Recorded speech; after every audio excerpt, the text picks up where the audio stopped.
Here, my latest video. Is Solana still safe and secure? I'll dive into the details of Solana security today with you. And they have created at Anza, they have created a special team that's trying to break Solana with, all the same methods that the real thugs are using. And I'll dive into that if that helps, if it makes Solana more secure, if it can prevent the next outage. Everyone's thinking about Solana outages. So I looked into all of that so that you don't have to. So make sure to watch this video all the way to the end. So let's just dive right into it. So this is Anza, right? And Anza.xyz, that's their website. And they are the new Solana Labs, right? Solana Labs was the DevCo, the development company for the Solana blockchain. And the Solana blockchain is basically the validator software, right?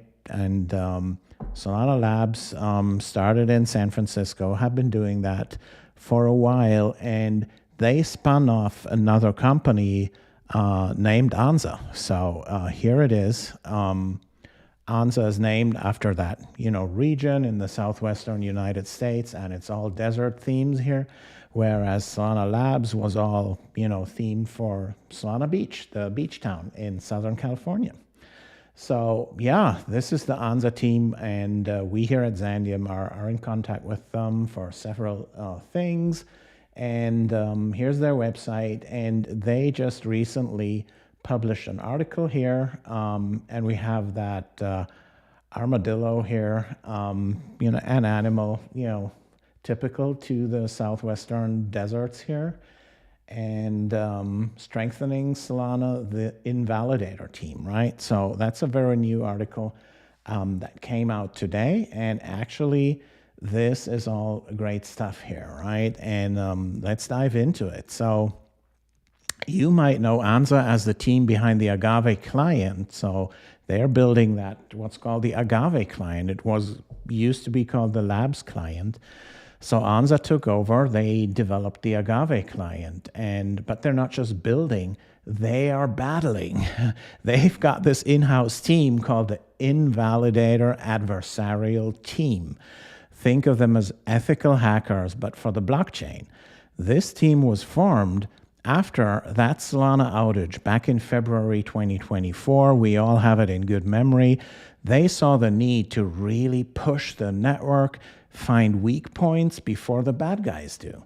Because, that outage was likely caused by attackers, right? They did a denial of service attack. So, and how do they do it at Anza? Let's break it down. So, first of all, let's talk about simulating real-world attacks. First, they simulate denial of service attacks. Remember that Solana validator issue in 2022 even. Anza's hammering on those same network ports, but way harder to see if Solana can handle the pressure.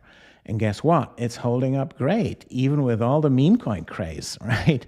So, but it's not just brute force. They are getting clever. They act like both bad users and bad validators. This tests the network from all angles, like a worst-case scenario. Plus, it helps them figure out how much SOL an attacker would need to cause real damage. Knowledge is power, right? After all, it's proof of stake, so you would need to have a certain percentage of all SOL in circulation, which would be quite an amount of wealth these days, with SOL at around $240 as we speak. They are working at the protocol level. This means their tests apply to any Solana validator client, not just Agave. Firedancer, whatever comes next, it gets the same scrutiny. No bias, just solid security across the board. All right. So before I continue here, let's just reiterate what I'm doing here on my channel and what we are doing here at Xandeum. So Xandeum is the scalable storage layer for the Solana chain that we're building right now. So you can look it up on xandeum.network, which is right here. So we're solving the blockchain storage trilemma. And while that storage layer is still under development, what we already have is the storage-enabled liquid staking. And look at that, we just broke the 8 million total value locked here, $8 million. Not bad for, just a week and something after the launch. And guys, look at our APY. So if you have Sol on the sidelines, you're not staking it, you're leaving money on the table. And do that liquid staking, because look at that, you even have a base APY of 8.76% here.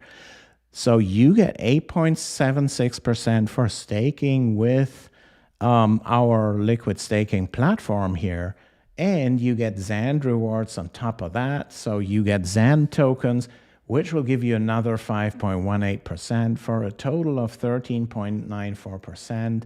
So we are still in that launchpad stage, but it's going to be ending soon, right? We're going to transition to the liftoff stage, where we only have 2x rewards boost rather than those 4x. So better be quick and stake your Sol with Xandeum.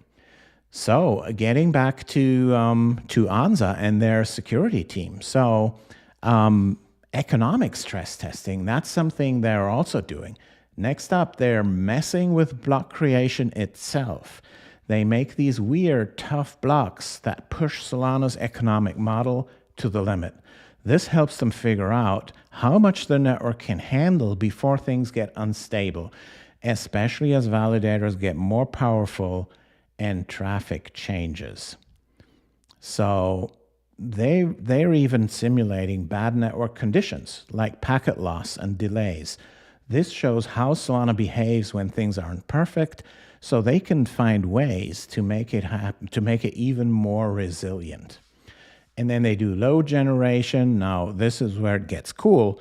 They're not just sending simple transactions anymore. They're simulating complex stuff like loading data, making calls between programs with the CPI paradigm, cross-program invocation, the kind of things the real apps do.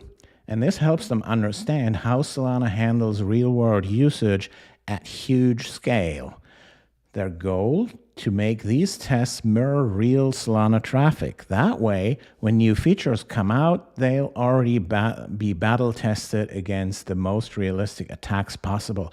So this is all great, great news, because we are really doing everything we can here to prevent any future attacks, whether it's, just liveness attacks like denial of service attacks, or whether it's economic attacks. Someone wants to, siphon off some Sol their way, right? So they are doing all that at Anza, and they're running these attacks on private clusters and on Solana's testnet with thousands of nodes. So that's real-world scale, folks. So one big win here, they've made progress on slashing. They actually caught a misbehaving node on testnet in real life. Can you imagine that? And proved that slashing works. This keeps validators honest and protects the network from bad actors. So the Invalidator team isn't just about breaking things, it's about making Solana unbreakable. Their work is crucial for the whole ecosystem. With their constant testing and improvements, Solana's future is looking brighter and more secure than ever. All right, so for today, thanks so much for watching, but stay up to date with the Xandeum developments, right? So I showed you everything here. Go to the Xandeum.com, Xandeum.network website here. Learn about everything. We have that Learn tab up here, so you can learn about the vision, the storage layer, XAND tokenomics, and you can buy the XAND token here right on Jupiter. So buy XAND for USDC, and once you're on the Xandeum network website, make sure to stay in touch here. Enter your email, and also go to this subscribe here in order to follow us on all channels, just to stay up to date, because what's next up is the PNode network, right? And it sounds a little bit like Peanut, and since we had that, Peanut token that went through the roof, I actually like that similarity between PNode and Peanut. And PNodes are coming up here, right? So the whole Xandeum team is focusing on development, and I, as the CEO, need to focus way more on the development and managing the development team in order to get that PNode network out and have a working prototype where everyone can participate. And you can participate too in that PNode network. So stay tuned. We don't have a specific date yet, but it's going to be at some point in the first quarter next year. Might even be this year, but I would say, well, let's say first quarter next year. And then we're going to have that PNode network, which will be super, super exciting. It's, an extension to what Solana can do. It adds that storage, that scalable storage layer that can scale to exabytes and plus, offloading the storage stuff to the network of PNodes, right? The storage provider nodes, which are different from the validators. But the validators and the PNodes interact, and the validators supervise the PNodes cryptographically. They send them challenges and all these things in order to make this whole thing one blockchain, right? We don't have to cross or bridge or, oracle off. So that's going to be awesome until now. So thanks so much for watching. Don't forget to like and subscribe to my channel, and catch you guys later.